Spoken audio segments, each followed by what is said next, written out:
One day, he started talking about how he wanted a normal relationship with them, again. I forget how that all happened, but he got into contact with his sister again. The weird thing to me about this was that once they got in contact and they followed each other's social media, she had photos of her ass on there and also added him to her private story. That shit had me sick, but I couldn't ever admit to myself that their dynamic could still be like this even after them growing up. There was also another convo we had on some spiritual weird shit. I got a flash image in my head of his mom dressing provocatively in front of him, intentionally. So I asked him if this was true. He said yes. I told him I felt like she did this on purpose to get sexual validation from him because that's literally what the vibe was.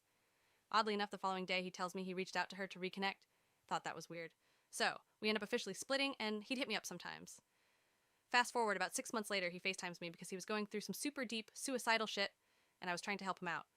He confessed to me that he wanted to kill himself because him and his sister would actually do it till he was about 17 years old. That's when we got together. He also said that he could feel the vibe from his mom when they went on a trip together, and it was just them two. He said that he should have done it with his mom. Like, bro.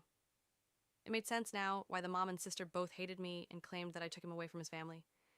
I've just been thinking about this lately. I haven't spoken to him in over a year, but I think I'm just processing all of it now that I'm in a way better headspace. I'm also just disgusted that I slept with him for 4 years, basically.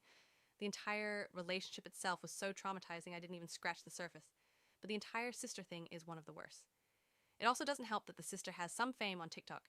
I've seen her a couple times on there and get an overwhelming sense of disgust mixed with empathy because her entire gimmick is being lustful and showing her ass. Also, seeing so many people consume her content, it's just disturbing on my end, knowing the root cause of why she's even showing herself off like this is because it's literally engraved into her nervous system to be sexually explicit due to the nature of her upbringing.